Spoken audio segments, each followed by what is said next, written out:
안녕하세요. 소영 목사가 들려주는 신앙의 집을 바르게 짓는 사람들의 교회 신집사 교회에 오신 것을 환영합니다. 오늘 말씀은 잠언 4장 2강 잠언 4장 10절에서 27절을 중심으로 말씀을 전하겠습니다. 잠언의 말씀을 준비하면서 제가 오히려 하나님의 지혜를 많이 깨닫게 되었습니다. 그리고 말씀을 준비하면서 깨달아질 때마다 영적인 말씀에 대하여 흥분이 되기도 하였습니다. 좀 더 일찍 깨우쳤다면 어땠을까? 라고 나 자신을 돌아보게 되었습니다. 지금이라도 깨닫는 시간을 주신 하나님께 감사드리고 하나님의 지혜를 더 많이, 더 깊이 알아가기를 소원합니다. 지혜란 지혜를 사용할 수 있는 능력입니다. 매일 일어나는 문제를 어떻게 처리해야 할지를 아는 것입니다. 지식이란 사실과 진리를 파악하는 능력입니다. 즉, 진리를 분별하여 알게 되고 그 사실을 무엇을 해야 할지를 깨닫는 것입니다. 지혜는 이 땅에서 사람들이 살면서 겪게 되는 문제들의 답을 깨닫게 해줍니다. 삶과 죽음의 문제, 선과 악의 문제, 시간과 영혼의 문제, 하나님과 사람의 문제, 건강과 질병의 문제, 위로와 고난의 문제입니다. 지금 나열한 항목들 중에서 얼마나 깨닫고 있는가를 점검해 보시기 바랍니다. 모든 항목을 깨달았다면 지혜를 얻은 것이고, 그렇지 못하다면 우리는 지혜를 얻기 위한 일을 지속해야 할 것입니다. 본문의 10절에서 19절의 말씀은 지혜로운 자의 길과 악인의 길을 대조하면서 지혜가 왜 그토록 중요한가에 대해 교훈하고 있습니다. 잠언 4장 10절 내 아들아 들으라 내 말을 받으라 그리하면 내 생명의 해가 길리라. 본문에서 내 말을 들으라 받으라고 합니다. 이렇게 반복할 수밖에 없는 것은 우리 자신을 돌아봐도 충분히 알 수 있습니다. 21세기를 사는 우리는 쉴 새 없이 죄에 넘어가기 때문입니다. 우리는 너무 많은 악의 유혹에 노출되어 있고 죄악이 너무도 많이 만연해 있기 때문입니다. 그리고 손 안에 있는 핸드폰을 통해서도 우리 마음과 생각을 빼앗겨서 하나님을 잊어버리고 있다는 것을 잘 아실 것입니다. 외적으로만 넘어간다면 얼마나 좋겠습니까? 내면에서도 육신의 생각으로 넘어가는 일도 너무도 많기 때문입니다. 잠언을 통하여 하나님의 음성이 반복하여 우리에게 명령하시고 경각심을 주고 반복하는 것은 너무나 필요한 것입니다. 우리는 잘 안 되고 실패하는 일이 다반사입니다. 그렇지만 반복하여 그 말씀대로 살기를 소원해야 하고 반복하여 하나님께 도움을 청해야 합니다. 하나님께서는 우리를 도와주실 것이고 육신의 죄에서 건져주실 것입니다. 그리고 우리는 하나님께서 주신다고 약속하신 복을 받아야 하기 때문입니다. 그 복은 내 생명의 해가 길리라고 말씀합니다. 이 말씀은 단순히 오랜 세월 동안 목숨을 부지하는 것을 말씀하는 것이 아닙니다. 또 노년이 되어서도 청년과 같은 신체 조건을 갖는다는 것도 아닙니다. 백발은 백발로서의 영광이 있습니다. 장수의 참된 개념은 인생의 각 시기마다 만족하고 충만한 삶을 누리는 것입니다. 하나님께서 주신 모든 것이 선함으로 유년기에서 노년기까지 모든 시기에 온전히 누리는 것이야말로 복된 일입니다. 그러므로 생명의 해가 길 것이라는 말은 인생의 모든 시기마다 하나님께서 주시는 복을 누린다는 말씀입니다. 잠언 4장 11절에서 12절 내가 지혜로운 길을 내게 가르쳤으며 정직한 길로 너를 인도하였은즉 다닐 때에 내 걸음이 공고하지 아니하겠고 달려갈 때에 실족하지 아니하리라. 본문에 지혜로운 길과 정직한 길이 나옵니다. 여기서 길이란 지혜를 구체적으로 행하는 것을 가리킵니다. 솔로몬은 자녀에게 구체적으로 지혜로운 길을 가르쳤고 정직한 길로 인도했다고 합니다. 그는 교훈을 베풀고 끝난 것이 아니라 자녀가 가는 길을 주목했고 권고했고 지도했음을 말합니다. 본문에 다닐 때는 일상적인 삶을 말하고 달려갈 때는 고되고 어려운 삶을 가리킵니다. 즉 지혜로운 자의 길은 공고하지 아니하고 실족하지 않게 된다고 말씀합니다. 잠언 4장 13절. 훈계를 굳게 잡아 놓치지 말고 지키라. 이것이 내 생명이니라.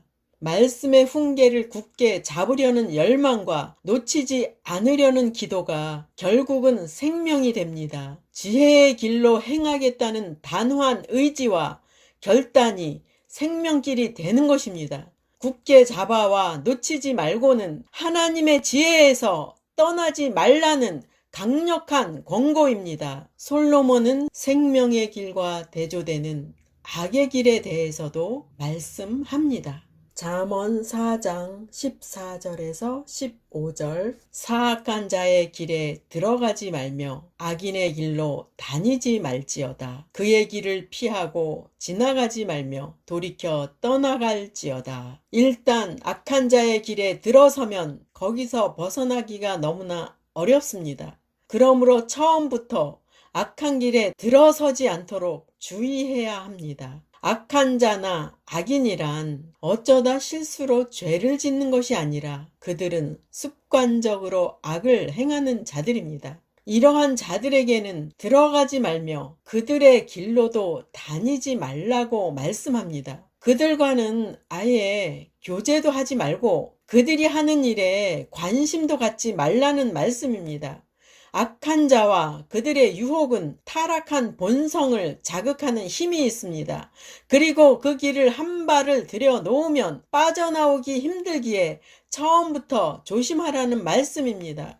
본문에 악한 자의 길을 피하라고 말씀합니다.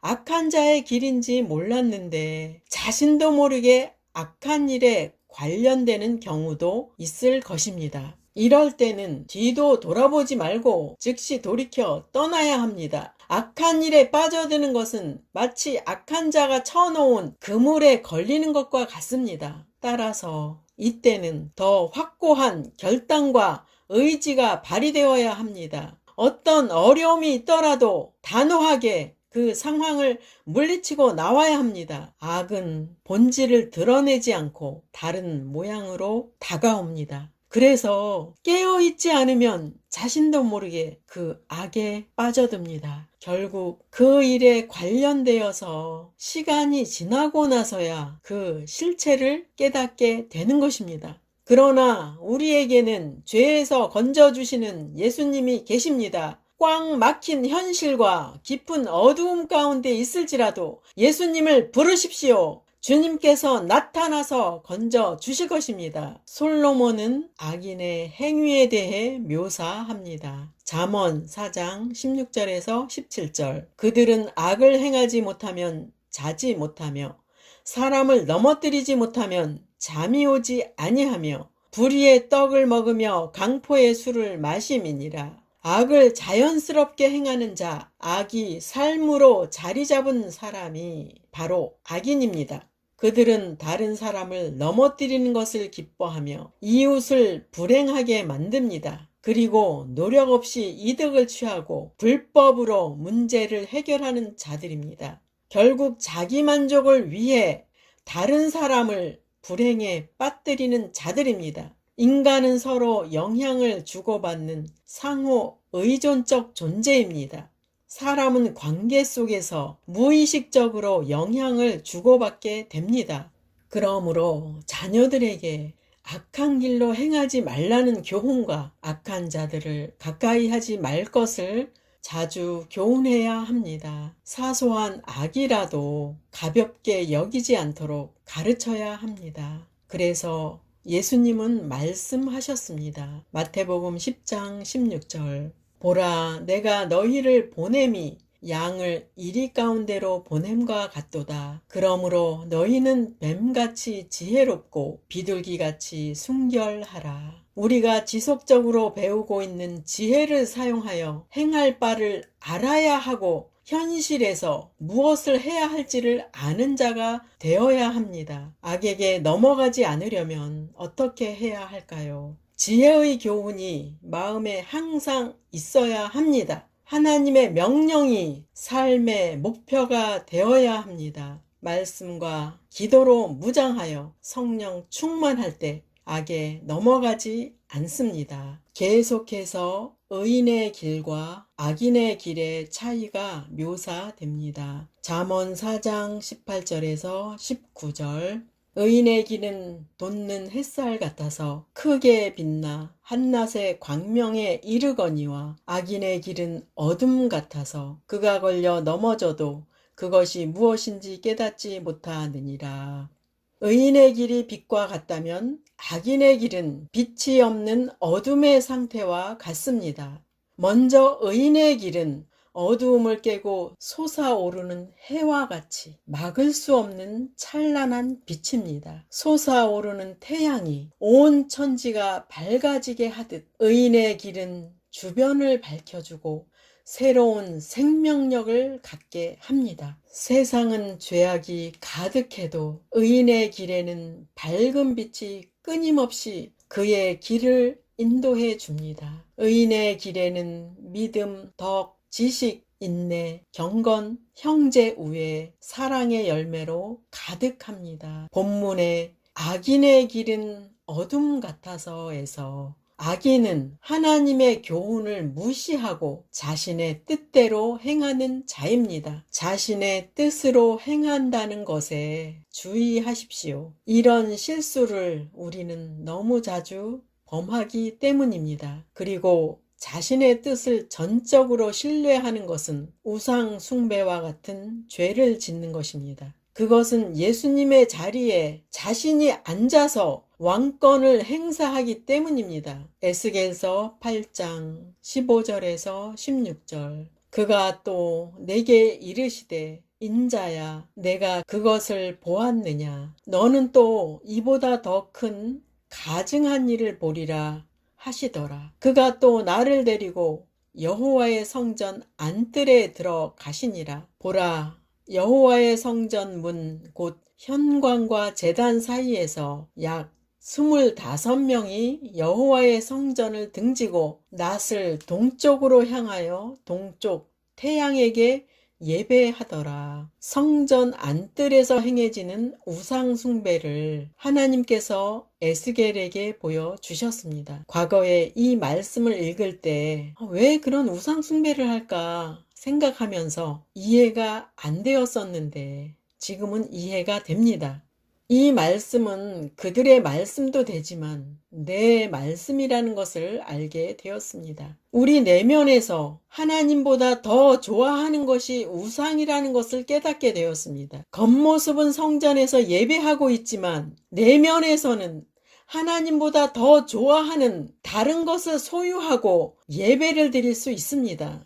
바로 그런 모습을 본문에서 말씀하고 있는 것입니다. 우리는 우리에게 있는 주님보다 더 사랑했던 추악한 모든 것들을 포기해야 합니다. 믿는 성도는 자신을 낮추어야 하고 하나님보다 더 좋아하는 모든 것들을 비워야 합니다. 주님을 외적으로도 높여야 하지만 마음을 다 들여서 마음 중심에서 더 높여드려야 합니다. 우리는 예수님을 전적으로 믿고 의지해야 합니다. 빛이신 예수님을 따르지 않는 것은 어둠을 향하여 가는 것입니다. 예수님은 빛이시기 때문입니다. 빛과 같은 의인의 길이 있고 어둠과 같은 악인의 길이 있다는 것을 기억하십시오.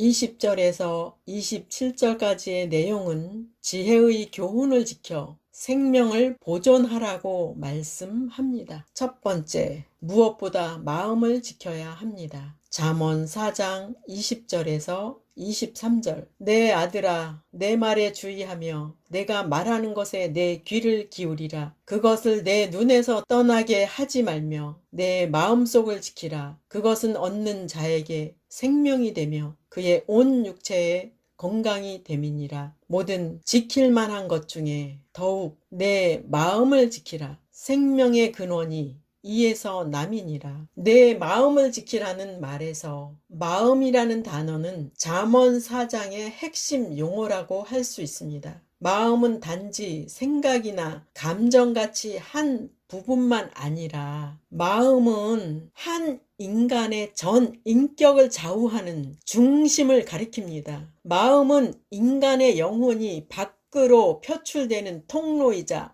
실제적인 행위가 시작되는 곳입니다. 그리고 마음은 한 사람의 모든 정보와 생각과 경험이 어우러져 최종적 결정을 내리는 곳입니다.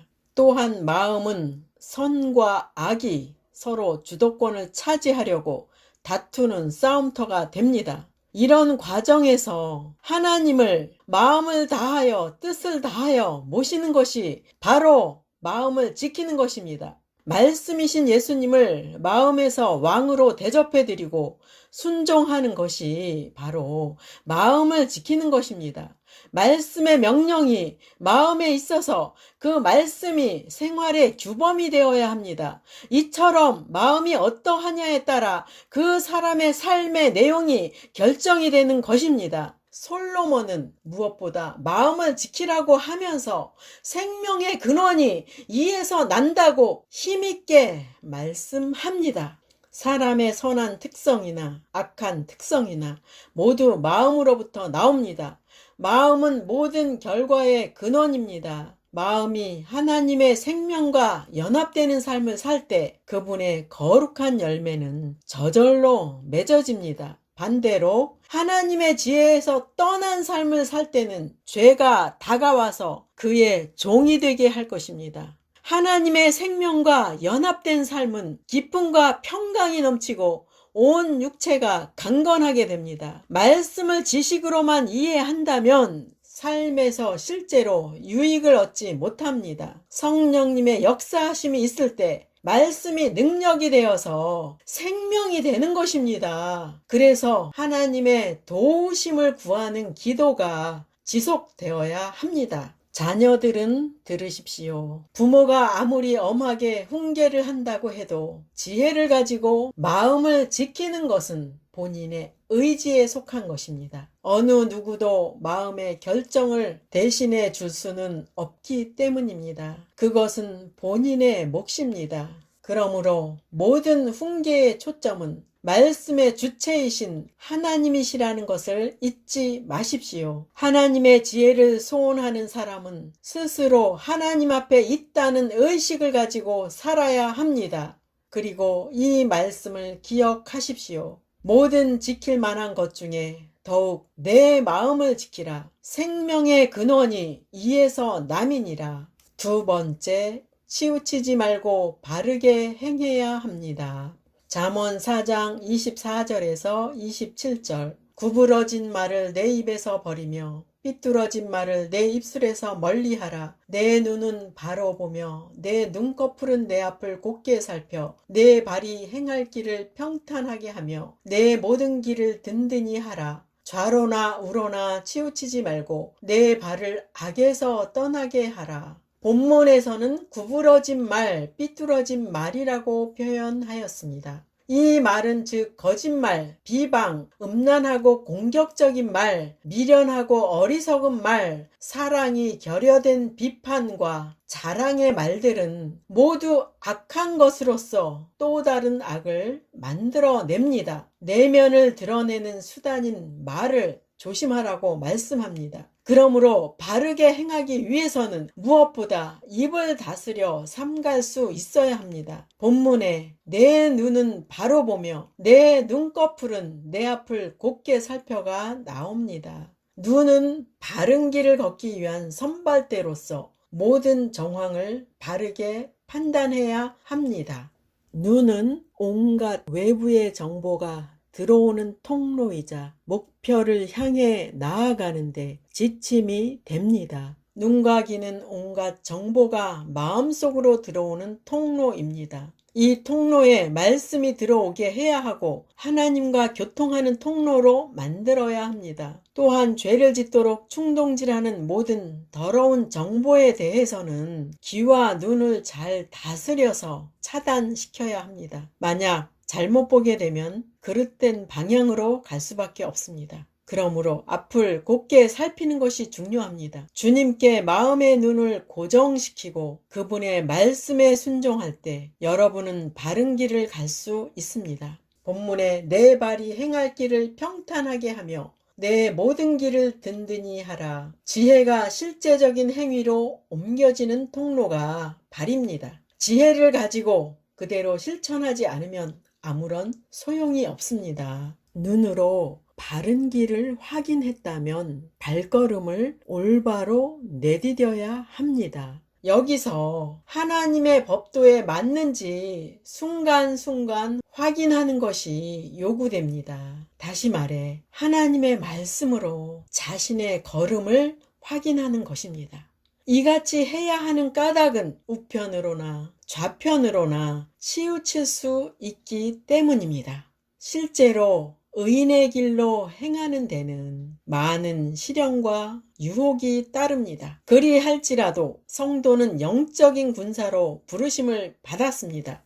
언제까지 유약한 어린아이처럼 영적 전쟁에서 패하기만 하겠습니까? 영적 군사된 성도들이여, 영적 무기를 준비하십시오. 말씀과 기도로 무장하고 시험을 한 번 통과하는 것을 목표로 삼으시기 바랍니다. 한 번을 통과하고 나면 두 번째부터는 쉬워지기 때문입니다. 그리고 시험을 통과한 자들에게는 주시는 보상도 우리는 받아야 하니까요. 오늘 잠언 4장 2강을 전하였습니다. 우리는 죄가 만연한 세상과 죄가 틈타는 육체의 속성을 갖고 살기에 잠언의 교훈을 기쁘게 받아야 합니다. 하나님께서는 우리에게 생명을 주시기 위해서 반복하여 교훈을 주시는 것입니다. 그분의 열정적인 사랑의 훈계를 우리는 감사로 받으면 복이 될 것입니다.